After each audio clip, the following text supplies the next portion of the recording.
Olá, saudações do seu contador Leonardo Hoffman. Tudo bem? Nesse vídeo eu vou apresentar aqui praticamente uma aula, uma mini aula completa sobre a medida provisória 1046 de 2021, que fala da flexibilização de medidas trabalhistas, né? Foram de regras trabalhistas, tá? Para o enfrentamento da pandemia, né? Pelas empresas. Nós estamos num momento aí que as empresas estão sem dinheiro, sem lucro, sem caixa, com baixa movimentação financeira. Muitas delas sofreram aí com a questão econômica, com lockdown, e estão aí sem recursos para pagar funcionários e precisando, às vezes, até de demitir os funcionários. Muitos já fizeram, muitas empresas já demitiram vários funcionários. Essas medidas que ocorreram em 2020, elas demoraram um pouco para ocorrer agora em 2021, mas antes tarde do que nunca. E eu vou apresentar aqui no slide para vocês os principais pontos dessa medida provisória, que flexibiliza algumas questões trabalhistas para a empresa, no intuito aí de preservação mesmo do emprego, né, do emprego e da renda dos empregados, para evitar que as empresas demitam, né, ajudando aí o próprio empresário e o empregado. Tá ok? Então acompanhe comigo aqui na tela, eu vou passar ponto a ponto dessas medidas. Então aqui, fiz um mapa mental para ficar mais organizado, para apresentar, para falar aqui com vocês. Tá? Então a medida provisória 10.046 de 2021, então publicada no dia 28 de abril de 2021, ela trouxe aqui medidas trabalhistas para o enfrentamento à Covid-19, que foi aqui principalmente, tá? Eu vou abordar os pontos principais da medida provisória, a questão do teletrabalho, antecipação de férias individuais, concessão de férias coletivas, aproveitamento e antecipação de feriados, banco de horas, suspensão e exigências administrativas de segurança do trabalho, diferimento do recolhimento do FGTS, tá? E algumas outras coisas aqui. Então vamos lá. Essa medida provisória, de uma forma geral, ela é muito similar à medida provisória que ocorreu em 2020. Tá? Salvo engano, foi a de número 927. Eu até esqueci de conferir isso aqui, mas acho que foi a de 927 do ano passado. Então ela veio muito similar. No ano passado teve essa medida provisória e ao final ela não chegou a ser aprovada, não chegou a ser convertida em lei e ficou só pelo período da medida provisória mesmo. Quem aplicou, aplicou, né? Quem não tinha aplicado acabou não podendo aplicar mais.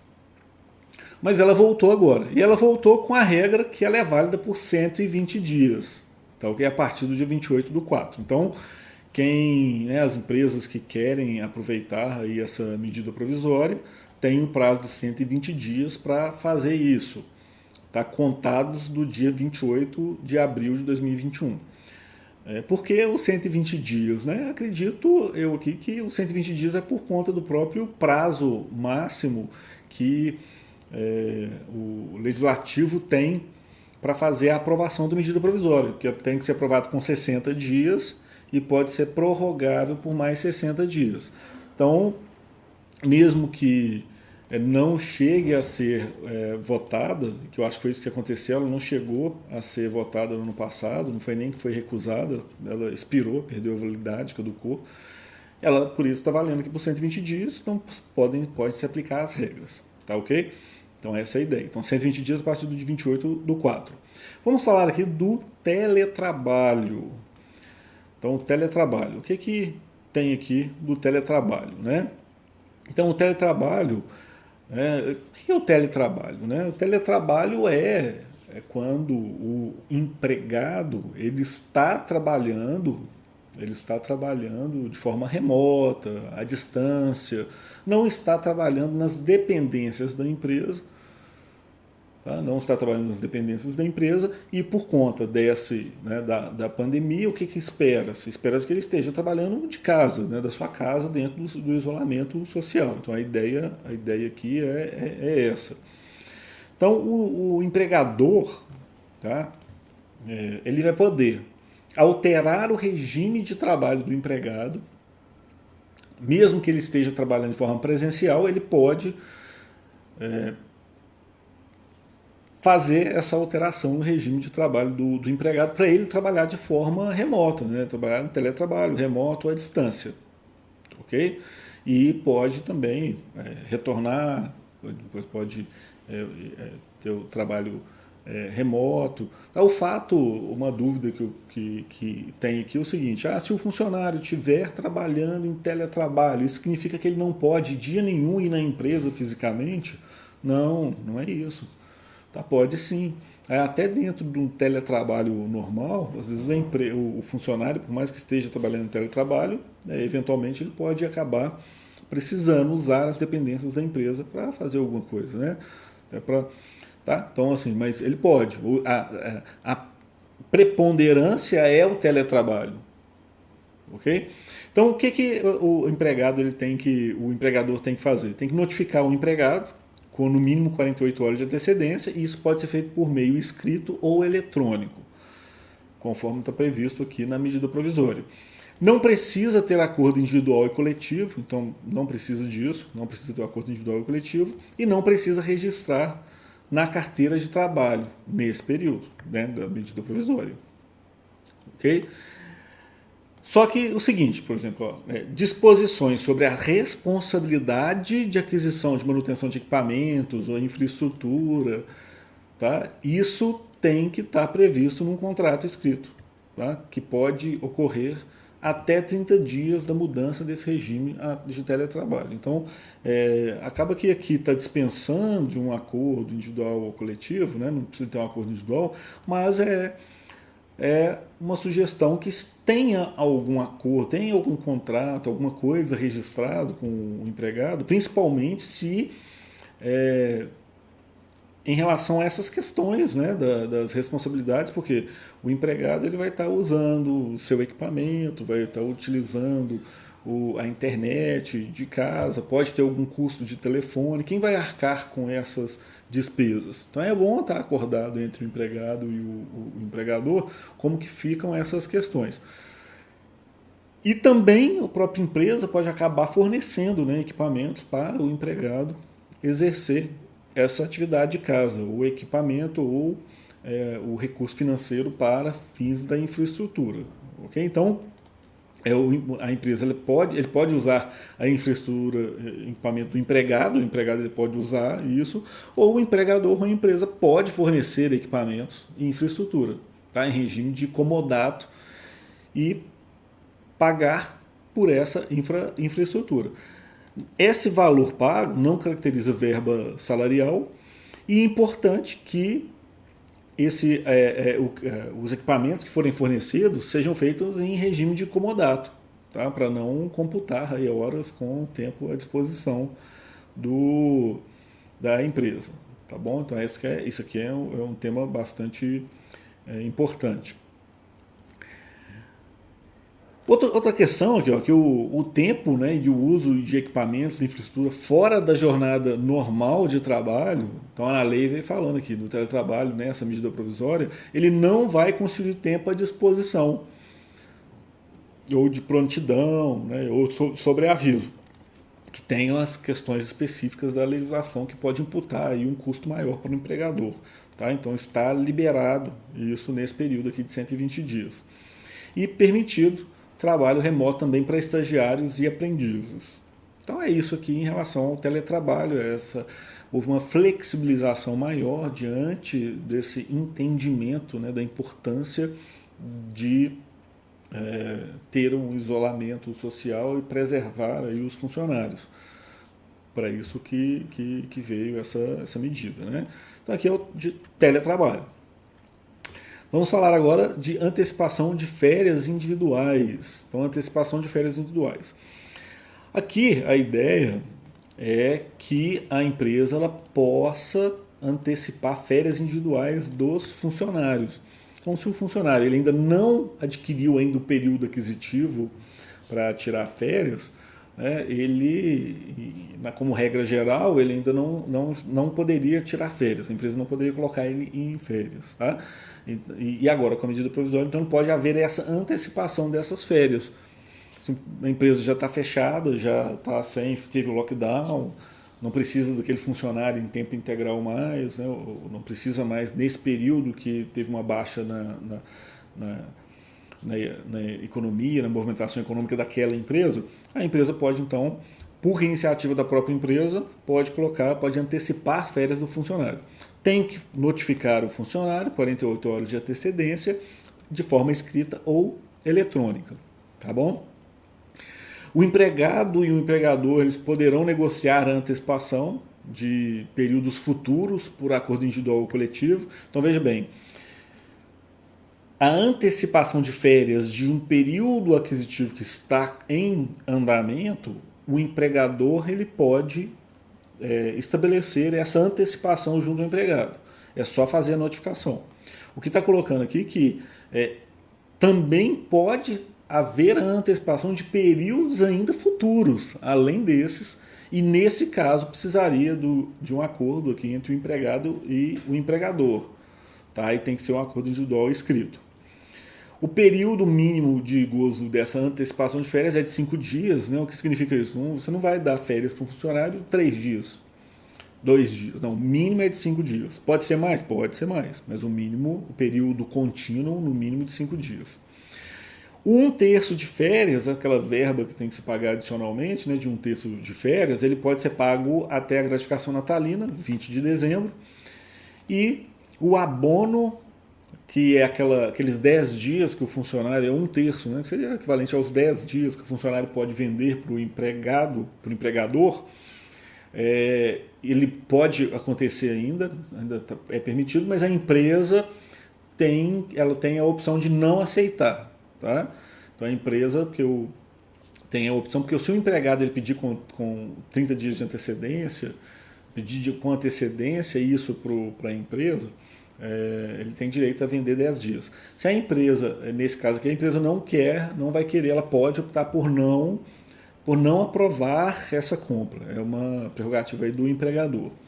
E o pagamento, a empresa pode pagar também até a gratificação natalina, que é 20 de dezembro. Então tem um prazo maior para a empresa pagar. Se a empresa quiser pagar antes, tanto aqui num terço, ou aqui o abono, a empresa pode pagar antes, pode seguir a regra atual, né, que no caso aqui desse 1/3 e do abono, ele geralmente ocorre junto com o período de férias, que são 2 dias antes do início das férias do funcionário. Tá? Mas na medida provisória está permitindo pagar até 20 de dezembro essas verbas de férias. Obviamente a gente está falando aqui em função do uso dessas medidas, né? Do uso dessas medidas, tá bom? No caso da rescisão, de rescisão, as verbas elas têm que ser antecipadas aí junto com o pagamento das verbas rescisórias. Então aqui é a questão da antecipação das férias. Então, a gente fechou aqui o tópico de antecipação das férias. Vamos falar agora da concessão de férias coletivas. Tá, aqui eu vou falar breve a questão da concessão das férias coletivas. A empresa aqui, o empregador, ele pode conceder férias coletivas, né, a seu critério para toda a empresa ou por setores da empresa.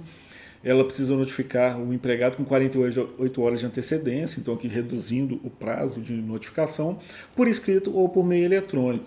Tá? E não precisa comunicar ao Ministério do Trabalho, nem ao sindicato, por exemplo, depende da convenção coletiva de trabalho. Então está dispensada essa comunicação e o prazo de comunicação junto ao empregado é de 48 horas de antecedência.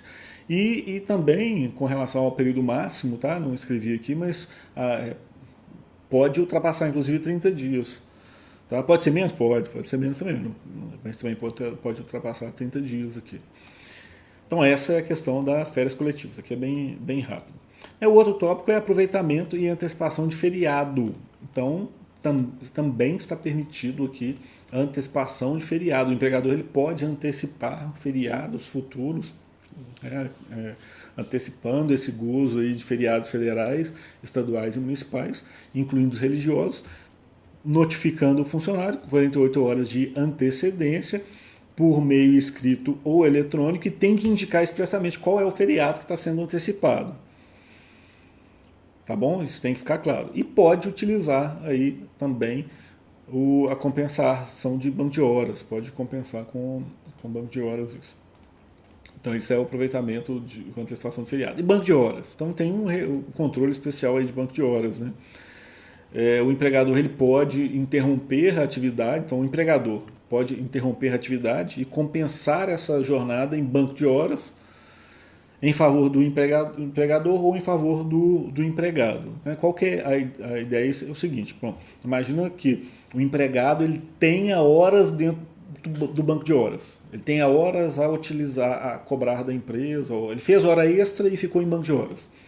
A empresa interrompeu sua atividade e nesse período que interrompeu a atividade pode usar como compensação desse banco de horas que o empregado tem. Tá? A outra, como fala aqui, a favor do empregado e do empregador e do empregado, é porque se ele não tem um banco de horas e a empresa interrompeu a atividade, isso vai ser computado em banco de horas, isso fica em favor da empresa. O funcionário está fazendo, ele está ficando em casa, a empresa tem um crédito de horas para ser utilizado no futuro. Tá? Então a ideia aqui é essa. E isso tem que ser feito por acordo individual ou coletivo escrito. Tá bom? A compensação ela pode ocorrer até 18 meses, fim dos 120 dias da medida provisória. Então a medida provisória vale por 120 dias, pode ser compensada, essa compensação das horas pode ocorrer por até 180 dias do final da vigência aqui da medida provisória. 180 dias não, 18 meses. Por 18 meses, então um prazo mais longo do que a regra normal. E essa compensação ela pode ser feita com um aumento de 2 horas diárias do funcionário, desde que não ultrapasse 10 horas. Pode ter o trabalho aos finais de semana, pode compensar o final de semana. E essa compensação também pode ser determinada pelo empregador, independente de acordo individual coletivo, né? Ou seja, o empregador, a empresa, pode determinar quando que o empregado vai fazer essa compensação de horas, tá? Limitado aqui aos 18 meses após o fim da medida provisória. Pode compensar antes, se voltar antes, pode compensar antes também. Tá? Isso aqui é só o prazo. Você tem 120 dias da medida provisória, mais 18 meses após o prazo da medida provisória. Suspensão de exigências administrativas de segurança do trabalho. Aqui também é bem rápido, a ideia que é a flexibilização dos exames médicos, tá, em geral. Então está suspenso por 120 dias essa obrigação dos exames médicos ocupacionais, exceto demissionais dos trabalhadores que estejam em regime de teletrabalho, que deve ser realizado até 120 dias após a data de encerramento da medida provisória. Então a medida provisória se encerra 120 dias após 28 de 4 de 2021, então tem um prazo de 120 dias após esse término da medida provisória. Os exames periódicos, também vencidos durante a medida provisória, podem ser feitos em prazo de até 180 dias da data do vencimento do exame. Tá? Então é isso aqui. E exame demissionais poderá ser dispensado caso o mais recente tenha sido feito em menos de 180 dias. De uma forma geral, são 3 meses, salvo engano. São 3 meses. E aqui está liberando para 180 dias, aí não precisa ter outro exame. Ok? Então é aqui. E uma outra medida, que é o diferimento e recolhimento do FGTS. Para a gente fechar aqui. Então, o recolhimento do diferimento do FGTS, o que é isso, né? Foi permitido aí para as empresas uma prorrogação do prazo de pagamento do FGTS. Então, o FGTS, que tem a competência de abril, maio, junho e julho, né, ou de abril, o que é recolhido no início de maio, né, então abril, isso é competência. Abril, maio, junho e julho, opa, aqui ficou errado, junho.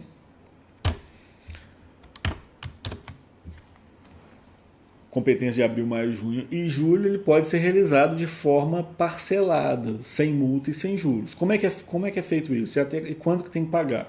Então, pode ser feito de 4 parcelas com vencimento a partir de setembro de 2021. Igual aconteceu no ano passado, né? Quem aderiu aí sabe. Então, somou os meses, fecha esses meses, a partir de setembro, esse valor total ele pode ser pago parcelado de 4 parcelas a partir de setembro e aí sucessivamente dentro da data normal de pagamento, tá? Sem multa e sem juros. No caso de demissão, deve ser antecipado, então se um funcionário, a empresa está utilizando essa prerrogativa de prorrogar o prazo de pagamento do FGTS e o funcionário foi demitido, no caso de demissão, a empresa tem que pagar, tem que depositar esse FGTS desse funcionário ali no prazo máximo da regra de recolhimento da multa ali da multa do FGTS, por exemplo. Tá? O empregador, para usar essa prerrogativa, ele deve também declarar as informações até o dia 20 de agosto. Tá? Então a empresa ela tem que transmitir a folha e tem que fazer essa opção para o governo ele entender que isso está parcelado. Tá bom? Então é isso. Em relação ao FGTS em si, tá? A gente sabe que isso aqui a gente viu acontecer no ano 2020, pode gerar alguns transtornos, sim. Né? Então, exemplo, o funcionário que já é aposentado, que pode sacar mensalmente o FGTS, pode usar o FGTS mensalmente. Se a empresa não deposita, ele não tem esse dinheiro. Às vezes ele já conta. Né? O funcionário ele já tem aposentadoria por tempo de serviço, mas continua trabalhando na empresa. Ele tem essa possibilidade, essa flexibilidade de usar esse FGTS. Então, se a empresa não depositar, ele não vai usar. O empregado que vai usar o FGTS para comprar um imóvel, para quitar o imóvel, para bater parcela do imóvel, se a empresa não deposita, ele não vai ter esse FGTS. Tá? Então, acaba que existe sim, pode dar algum transtorno aqui para o funcionário. Isso aqui é um direito do empregado, né, o FGTS. Então a empresa deve pensar se faz sentido para ela parcelar. Qual que é a minha recomendação? Assim, a empresa ela está com falta de recurso financeiro, está sem dinheiro, nem para pagar, mal tem para pagar o salário, tudo bem, então usa dessa medida e paga o salário. Né? Melhor isso, que ela vai estar em dia com as obrigações, já que o FGTS foi prorrogado. Então é melhor pagar o salário em dia e aí faz a prorrogação do FGTS. Mas se não for esse o caso, se a empresa tem a reserva, tem o recurso para fazer o pagamento, no caso do FGTS em si, nos tributos não. Os tributos, os impostos, né, que foram prorrogados, igual do Simples Nacional, a empresa deve utilizar, né, dessa prerrogativa, deixa eu pagar quando for o caso, né, no vencimento que foi prorrogado. Agora o FGTS pode afetar o bolso do trabalhador. Então, se a empresa tem condição de pagar em dia, paga em dia, é melhor. Se não tem, tudo bem, aí utiliza aqui o diferimento. Tá bom? Então vou voltar aqui em tela cheia.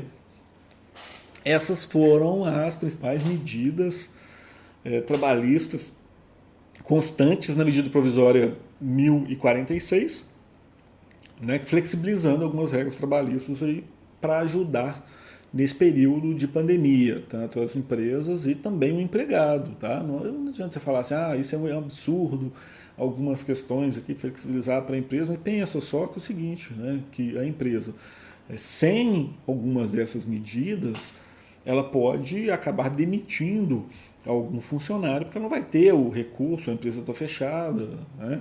Ou fechou em determinado período. Então, antes tendo essa flexibilidade para ser aplicado pela empresa, isso é bom para o empregador e é bom para o empregado que vai manter o seu emprego. Tá bom? Tá ok? Então, assim, foi bem-vindo, sim, essas regras. Como ocorreu no ano passado, no ano 2020. Também teve uma medida provisória com as regras idênticas aqui ao que saiu agora, mas que acabou, que salvo engano, ela não chegou nem a ser votada. Ela expirou o prazo, depois passou 120 dias e ela não foi aprovada, não foi discutida para aprovar e converter em lei. Acho que foi isso que aconteceu. E vigorou pelo período aí de 120 dias. Agora ela já veio como um prazo de 120 dias. A medida provisória já veio assim com um prazo de 120 dias e esse é o período que tem para as empresas utilizarem essas medidas. É um período bom, dada a situação atual, dá para utilizar bem que essa antecipação das férias, dos feriados, do teletrabalho, questão do banco de horas, compensar o banco de horas. Ok? Espero que você tenha gostado do vídeo. Se você ainda não está inscrito no canal, inscreva-se no canal para acompanhar os próximos vídeos, para o YouTube te notificar. Então inscreva-se no canal e ative as notificações. Se você não ativar as notificações, o YouTube não vai te notificar nos próximos vídeos que eu publicar aqui no canal. Se você tem alguma dúvida, quer fazer alguma pergunta, posta aqui sua dúvida nos comentários. Na medida do possível eu estou respondendo ou gravando outros vídeos respondendo as dúvidas. Tá? Então posta aqui e compartilha com quem você acha que vai precisar conhecer essas regras, tá? Com o RH da sua empresa, com o empregado que está em teletrabalho, com o empregado que vai acabar sofrendo ou se beneficiando das medidas, de alguma dessas medidas trabalhistas. Tá? Compartilha aí com os funcionários da empresa, tá? Que vai ser útil entender aqui essas questões. Um grande abraço do seu contador Leonardo Hoffman e nos vemos nos próximos vídeos. Tchau!